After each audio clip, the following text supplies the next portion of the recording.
بسم اللہ الرحمن الرحیم۔ سبق نمبر 35۔ حکایت مرد کورو بینا از رنگین دہلوی۔ ایک اندھا مرد بینا کا تھا یار، ربط تھا دونوں میں باہم بے شمار۔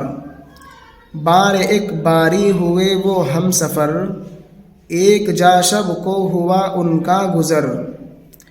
تھی پرانی قمچی ایک اندھے کے پاس، کچھ سفر کٹنے کی تھی جس سے نہ آس۔ خوشامد چاپلوسی۔ اس خوشامد پڑھا ہے لفظ ہم نے، اس میں جو واو ہے سائلنٹ رہے گا، اس لیے پڑھا ہے خوشامد، ورنہ تو اصل لفظ لکھا ہوا ہے خوشامد، لیکن یہ سائلنٹ رہتا ہے، پڑھا نہیں جاتا ہے، اسی لیے اس کو پڑھا ہے خوشامد۔ چاپلوسی، بیجا تعریف، ضعیف العقل، کم عقل، ناسمجھ، نادان۔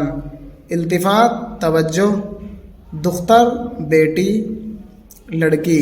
ستی ستی، یعنی اس لفظ کو ستی بھی پڑھ سکتے ہیں اور ستی بھی پڑھ سکتے ہیں، تشدید کے ساتھ اور بغیر تشدید کے دونوں طرح پڑھا جا سکتا ہے۔ ستی ستی ہو جانا۔ ستی ہندوؤں میں مردہ شوہر کے ساتھ عورت کے جل جانے کی رسم، یعنی ہندو معاشرے میں بیوگی کو ایک نحوست قرار دیا جاتا ہے۔ شوہر کے بعد اس کے لیے عرصہ حیات تنگ ہو جاتا۔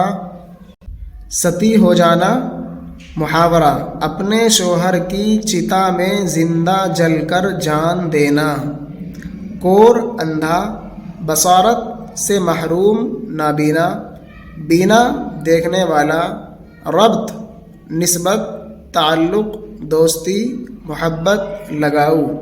قمچی کوڑا، ہنٹر چابک، درخت کی ہری اور بغیر پتوں کی پتلی شاخ۔ یک بیک ڈورا گیا قمچی کا ٹوٹ، ہاتھ سے قمچی پڑی اندھے کے چھوٹ۔ تھی نہ خواہش اس کی چندہ گو اسے، پر لگا وہ ڈھونڈنے ہر سو اسے۔ ڈھونڈتا اس کو جو وہ ہر جا گیا، سانپ اس کے ہاتھ میں ایک آ گیا۔ خوب جو نرمی پہ اس کی غور کی، جی میں سمجھا ہے یہ قمچی اور کی۔ اس سے اس قمچی کو اچھا جان کر، بولا اے دل اس کا مت ارمان کر۔ روشنی اس میں ہوئی جب زور کی، تب پڑی آنکھ اس پہ دل سوز کی۔ یک بیک گھبرا کے وہ اٹھا پکار، مار تیرے ہاتھ میں ہے اس کو مار۔ کور بولا میں دغا کھاتا نہیں، ان دموں میں مطلقاً آتا نہیں۔ پا گیا اے دوست مطلب میں تیرا، یعنی میں دوں پھینک اور تو لے اٹھا۔ کور تھا اس گفتگو کے دھیان میں، سانپ نے کاٹا اسی کی ران میں۔